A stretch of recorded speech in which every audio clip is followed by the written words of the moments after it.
is good, YouTube? Quinn Wade Basketball Analysis coming to you with a quick video. I wanted to let you guys know I got some new merchandise available, not just t-shirt anymore. I got different type of t-shirt, different type of shirts and logos that you can purchase on my spread shirt, and also hoodies now. We have expanded and added more to the channel and more merchandise for the brand.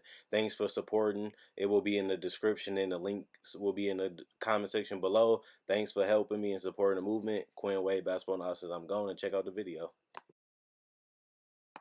What is good, YouTube? Quinn Wade Basketball Analysis coming to y'all with a quick video. We're going to talk about Tyson Chandler, a guy that has been in the league forever. He's joining LeBron. They both came out of high school. Both made a name for themselves. Both became all-stars. Both became great players. He's 36 years old. Just turned that October 2nd, not too long ago. 7-1. Still wants to be on a contender. Still feels like he can contribute to a team. He obviously had 1 year left, which was this season with Phoenix. Everybody felt like he should have went to a different team, mainly because Phoenix they wasn't a contender at that time, and they were trying to go after LaMarcus Aldridge, and they failed, so they gave as much money as they could to Tyson Chandler. Tyson Chandler really didn't help the development of Alex Len and other big men like Dragon Bender and Marquise Chris.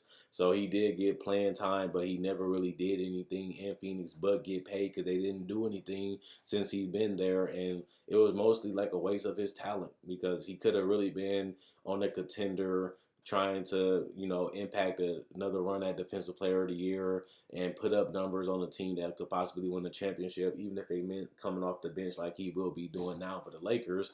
But instead, he stayed in Phoenix and got paid and really didn't do much because, he was basically not needed because they was trying to rebuild at one point that he'd been there because he's been there for 4 seasons, including this year, but he didn't stay the whole year.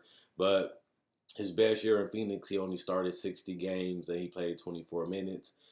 His last couple of seasons been injury riddled, not really getting that much playing time. And when he did, he didn't play or impact the game that much in those minutes that he had gotten. But coming out of Dallas, he showed that he can still be a solid center and a decent rim protector, and then he ended up going to Phoenix. So now that we're here with him potentially joining the Lakers, they said that he will definitely get bought out by the Suns, and they will allow him to go to the Los Angeles Lakers, a team that really needs big men and big bodies, as they just got Zubac back, and now they have JaVale McGee. They need injury insurance is what I call it, a guy that is going to be a professional. He's not going to be mad. He's not going to be angry. He's not going to be frustrated. He's going to come in. He's going to come in and play his role, and he's going to try to make an impact. And one thing I could definitely say about Tyson Chandler is that he brings a lot of energy and he brings great communication when it comes to playing basketball. And this is a team that needs a defensive identity. This is a team that needs big bodies. And this is a team that really needs somebody that's going to be very stern when it comes to the defensive end and somebody that actually cares about playing defense. Now, Tyson Chandler hasn't been a great defender for years because of age and the lack of him losing athleticism over the last couple of years, and his game was basically predicated off him being quick and mobile. And obviously, as you get older, you lose that, and he has been a victim of that. But it doesn't change his mindset and his brain. He can still put on some decent shows and get some decent blocks and get enough rebounds to where it's a considerable thing than having nothing. At one point, the Lakers had to start Kyle Kuzma and LeBron at center in certain lineups, and that's just not going to cut it, especially against the West. When you have people like LaMarcus Aldridge and Jokic and Nurkic and even DeMarcus Cousins, for example, it's a lot of good bigs. Even DeAndre Jordan. I can just go on and on and on about the big man towns in the West, and it is good to have a body like Tyson Chandler because if you ever do get an injury or if you ever do get a situation when you have a lot of fouls, at least if you do have to put Zubac in early, he still can get 2 fouls and you still have a quality big to back up him and McGee at that center position and still give you some type of impact and some type of guy that can minor a little bit. I think JaVale McGee is obviously better than Tyson Chandler at this point in his career, but I still think that he can do similar things, put in the right talent and the right system. Tyson Chandler can still be a solid contributor on the team. And that's what it's all really about, having a guy that you know is going to come in and do his job. And that's something that Tyson Chandler will bring day one. Once he's signed and get started and acclimated with the Los Angeles Lakers, that's a given. And I think it's going to give him some more added energy too, knowing that this is a team that's trying to go to the playoff. This is a team that's trying to win. And this is a team that really does need him to a certain extent. And I think that's going to make him more happier, and that's going to make him more motivated because now he's playing for a team that's trying to get to the playoffs and try to make a move to get them even higher up in the hierarchy of the Western Conference. And that's something that he hasn't really been a part of in the 4 years he's been with the Phoenix Suns.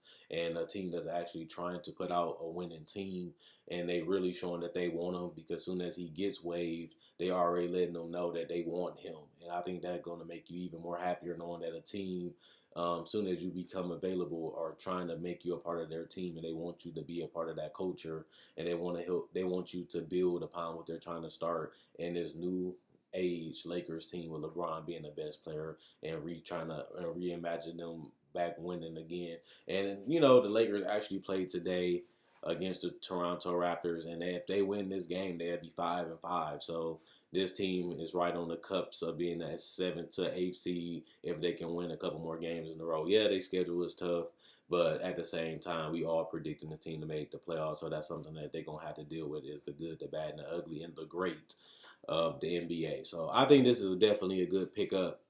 I think that this is a good decision for Tyson Chandler. And I definitely think at the end of the day, the Lakers going to be satisfied with this pickup. And they only going to really pay him $1 million, which is really going to be nothing compared to what he's been making in Phoenix and the money that he's going to get bought out with. So I think that they're basically making a smart decision, investing money into somebody that they know they're going to get something from, and they know what he can do on the defensive and rebounding end when healthy.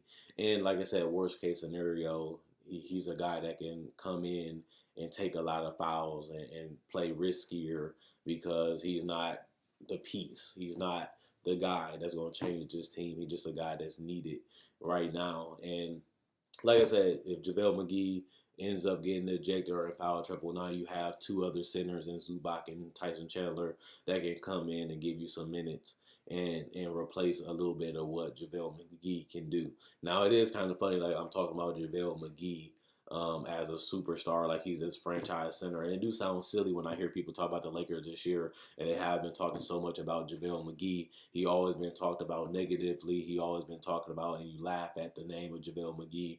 But it's funny how important that JaVale McGee is to a team like this Laker team. I never thought I'd see the day when JaVale McGee is really that important to an NBA team. And it's reality now. He has really been very needed and very high utilized in his team, and he has been playing well.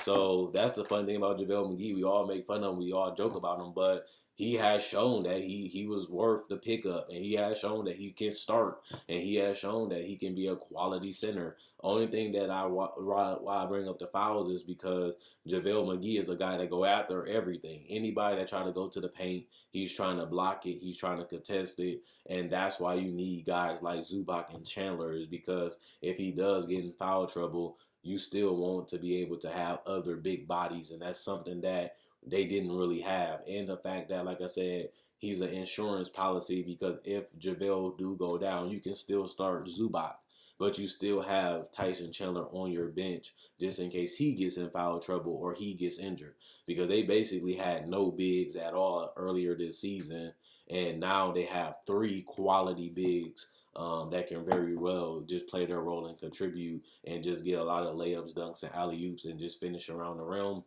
And they roll hard. Yeah, JaVale trying to shoot threes in mid-range, but you still need the guy that can go out there and execute the game plan. And LeBron James is a guy that can basically torch you in a pick and roll because he can hit the spot up jumper. He can hit the fadeaway mid-range, and he can also shoot threes to a decent. He ain't shooting them well right now, but I think he'll be fine by the end of the year. And that goes with Lonzo Ball. You need the guy that can roll to the basket with Rondo and Lonzo Ball, and that's something that Zubac, JaVale, and now Tyson Chandler can all do right now. So it fits in the fact that they're still adding to this roster, and the fact that they still missing a couple pieces before they can compete with the teams like Golden State. This is a step in the right direction, and you're giving a roster spot to a quality player, and you're not spending that much money or giving up any assets to acquire Tyson Chandler. So it's a win-win for both Tyson Chandler, like I discussed earlier in the video, and the Los Angeles Lakers. So that's about it. Let me know, do you think this move matters? Don't matter? Or do you think the Lakers desperately need this? Or do you think that they'll be fine? Or do you think that Tyson Chandler is trash and garbage and washed up? Or do you actually think that Tyson Chandler still has something left in the tank? Let me know what you guys think about Tyson Chandler in the comment section below. Quinn Wade Basketball Analysis. I'm gone.